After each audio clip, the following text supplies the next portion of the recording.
अगर हमारी वीडियो से संतुष्ट हैं तो वीडियो को लाइक करें, चैनल को सब्सक्राइब करें और बाकी अपडेट्स के लिए बेल आइकन दबाएं।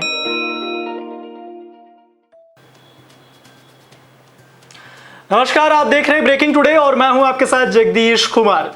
भारत अपनी कला के लिए पूरे विश्व में विख्यात है, जिसको लखनऊ ने काफ़ी हद तक जिंदा कर रखा है। पर लखनऊ की जो कला है उसके एक अंग पे एक बहुत ही बड़ी गाज गिरती हुई दिखाई दे रही है। जी, हम बात कर रहे हैं बीएनए की, भारतीय हिंदू नाट्य अकेडमी, जिसके कलाकारों ने आज लखनऊ के साथ साथ पूरे देश के साथ पूरे विश्व में अपने परचम को लहराया है, लखनऊ के नाम को रोशन किया है और कला से सभी का दिल जीता है। पर अब बीएनए में बहुत ही बड़ी दिक्कत हमें देखने को मिल रही है। बीएनए के अंदर करप्शन और उसकी दिक्कतें इतनी बढ़ गई हैं कि लोगों को, कलाकारों को अब संघर्ष करना पड़ रहा है और एक समिति का निर्माण करना पड़ा, जिसका नाम है बीएनए बचाओ संघर्ष समिति। ये समिति काम कर रही है बीएनए में जो दिक्कतें चल रही है उसको लेकर। आपको बता दें कि हमने पूर्व डायरेक्टर, बीएनए के पूर्व डायरेक्टर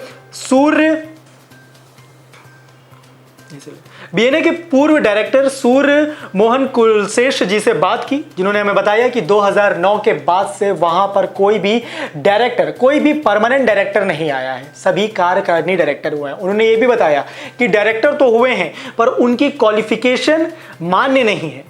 उन्होंने बताया कि एक अकाउंटेंट ही वहाँ का डायरेक्टर बन जाता है। अब आप खुद ही सोचिए कि वो संस्था जो कला के लिए काम करती है, जो थिएटर के लिए काम करती है, एक अकाउंटेंट अगर वहाँ का कार्यकारिणी डायरेक्टर बन के बैठा है तो वो ग्रो कैसे करेगी? बच्चों को क्या सीखने को मिलेगा? आपको बता दें, बच्चों की सीखने की यहाँ पर अगर हमने बात की है तो हमें ये भी सुनने में आया है, हमें ये भी बताया गया है कि बच्चों को जो लोग सिखा रहे हैं वो खुद भी इतने कैपेबल नहीं है कि वो उनको सिखा सके। एक ही व्यक्ति उन्हें एक्टिंग सिखाता है, उन्हें डायरेक्शन सिखाता है, उन्हें कई सारी चीज़ें एक ही व्यक्ति सिखा सकता है। एक व्यक्ति ऐसी संस्था में कैसे एक बच्चों को कई सारी चीज़ें सिखा सकता है? ये सोचने वाली बात है। फिलहाल इस संघर्ष से कई लोग जुड़े, केवल लखनऊ से ही नहीं, पूरे देश से कई सारे कलाकारों ने, यहाँ के जो पास आउट हुए हैं उन कलाकारों ने इस संघर्ष में साथ दिया है और इस संघर्ष को आगे बढ़ाते हुए अपनी बात को आगे रखा है। क्योंकि ये करप्शन इतना हद तक बढ़ता जा रहा है कि अब संघर्ष को बचाना, अब इस संघर्ष को चलाना और बीएनए को बचाना ज़रूरी हो गया है। हमने कई लोगों से बात की, आपको सुनाते हैं हम अभिषेक पंडित जी, जो इस संघर्ष के सह संयोजक हैं। उनसे हमने बात की, उन्होंने क्या कहा, आइए आपको सुनाते हैं। तो इस समय हमारे साथ बीएनए बचाओ संघर्ष समिति के सह संयोजक हमारे साथ हैं अभिषेक पंडित जी। अभिषेक पंडित जी, बहुत बहुत स्वागत है आपका ब्रेकिंग टुडे में। धन्यवाद। नमस्कार। तो अभिषेक जी, हमें सबसे पहले ये बताइए कि ये जो समिति आपने बनाई है, ये समिति किस लिए बनाई गई है? क्या इसका मूल्य उद्देश्य है? बीएनए में किस तरीके से संघर्ष को दूर करने के लिए कार्य कर रही है? देखिए, भारतीय हिंदू नाट्य अकेडमी जो अपने लखनऊ में स्थित है, यह एक राष्ट्रीय स्तर की संस्था है। 1975 में राज बिसारिया सर ने इसे स्थापित किया। तब से लेकर अब तक इसने अपने इतिहास में बहुत कुछ पाया और बहुत कुछ खोया है। एक वक्त था जब ये संस्थान देश के दूसरे नंबर की सबसे बड़ी संस्थान बन चुकी थी। एक्टिंग के फील्ड में काम करने के लिए, नाटक के फील्ड में काम करने वाले जो छात्र थे, उनकी एक पसंदीदा संस्थान थी। आज दुर्भाग्य ये है कि पिछले 2-3 सरकारों में लगातार लगभग 11 साल हो गए यहाँ का निदेशक पद खाली है, जबकि इस निदेशक पद के लिए किसी बीएनए, एनएसडी पास आउट या ड्रामा स्कूल पास आउट बड़े कलाकार की अहर्ता है। लेकिन चूंकि सरकारी उदासीनता भी है और रंग समाज भी जागरूकता कम लिए हुए है, इस नाते कई बार यहाँ सरकारी अधिकारी भी कार्यकारी निदेशक बन जाते हैं। तो ये जो यहाँ पे जिनका थिएटर से कुछ लेना देना नहीं है, जिनका रंगमंच से कुछ लेना देना नहीं है, वो लोग जो यहाँ पर निर्देशक बन रहे हैं, तो उससे काफ़ी प्रभाव पड़ता है उन कलाकारों को जो अभी बीएनए में अपना करियर बनाने की उम्मीद से आ रहे हैं। तो उनको आप किस तरीके से देखते हैं? हाँ, बहुत बहुत जरूरी सवाल आपने किया है। देखिए, नाटक तो एक छोटे मोटे ग्रुप में भी होता है, नाटक यूनिवर्सिटीज में भी होते हैं, यूनिवर्सिटीज में भी डिपार्टमेंट है। फिर ड्रामा स्कूल की जरूरत क्या है? एक्चुअली में ड्रामा स्कूल एक कंक्रीट प्रोसेस देता है आपको, एक पूरा विजन देता है, एक अनुशासन देता है नाटक करने का। पूरा एक्सपोजर देता है अंतर्राष्ट्रीय स्तर का। अब समस्या ये है कि वहाँ किन्हीं कारणों से एक ऐसे शख्स वहाँ बैठ गए हैं निदेशक बन के, जिनका नाटक में कोई एक्सपोजर नहीं है। हालांकि उनकी नाटक संस्थान में पिछले 2-3 दशक से नौकरी करते रहे हैं, लेकिन वो नाटक से सीधे किसी भी रूप में जुड़े नहीं रहे हैं।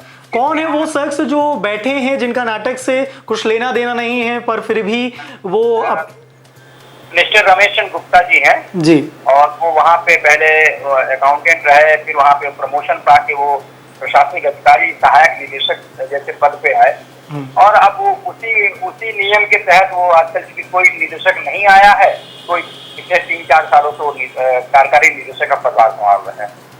तो एक साजिश भी है कि कोई निदेशक आने ना पाए ताकि ऐसे लोगों का कार्यकाल चलता रहे। अभिषेक जी, यहाँ पर आपने एक टर्म यूज किया साजिश है, क्या ये साजिश कैसी है कि कोई निर्देशक आने नहीं दिया जा रहा है? कौन है जो रोक रहे हैं कि कोई एक सही निर्देशक जिनको आना चाहिए वो ना आ पाए?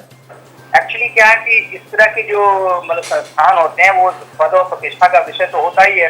अब जिस पद पे 1980 जैसे लोग भी रहे हों, उस पद पे अगर बैठने को मिल जाए किसी को, तो उसको तो सम्मान लगता है कि हमने प्रमोशन दिया, ग्रोथ किया।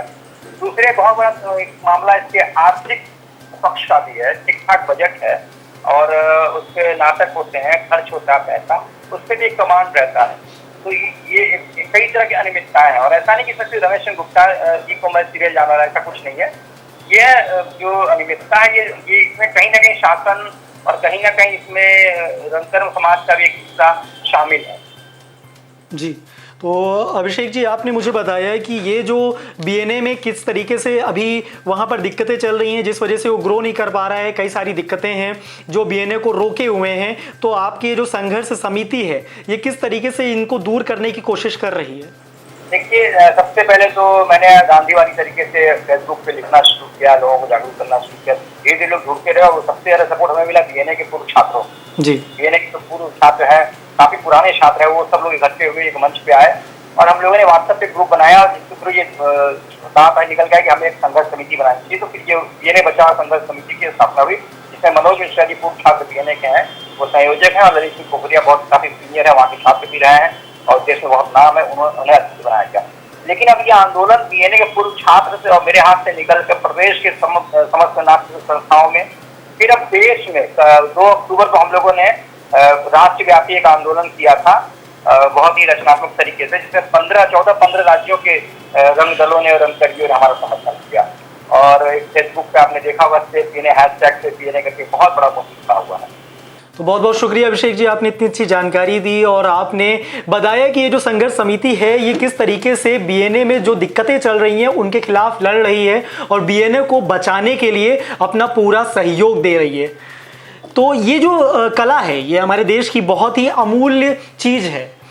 इसके सहारे हमारा देश आज भी पूरे विश्व में विख्यात है। हमारा देश जो जाना जाता है हमारी कला के लिए जाना जाता है। अगर इसी पे इस तरीके से गाज गिरती रहेगी तो फिर हम अपने देश को, अपने देश के अस्तित्व को खोते चले आएंगे। तो हमें इस चीज़ को बचाना है। हमारी यही अपील है कि ये जितनी भी दिक्कतें बीएनए के साथ हो रही हैं वो जल्द से जल्दी हल हो और बीएनए को फिर से उसका पुराना गौरव इतिहास मिल सके। तो आपको अगर ये वीडियो पसंद आई हो तो आप चैनल को सब्सक्राइब करें, वीडियो को लाइक करें, और अगर आपको कोई दिक्कत है, आप भी इस समिति से जुड़ना चाहते हैं, आप भी अपना कोई व्यू देना चाहते हैं तो कमेंट ज़रूर करें। हमें आपके कमेंट का बेसब्री से इंतज़ार रहेगा। धन्यवाद। अगर हमारी वीडियो से संतुष्ट हैं तो वीडियो को लाइक करें, चैनल को सब्सक्राइब करें और बाकी अपडेट्स के लिए बेल आइकन दबाएं।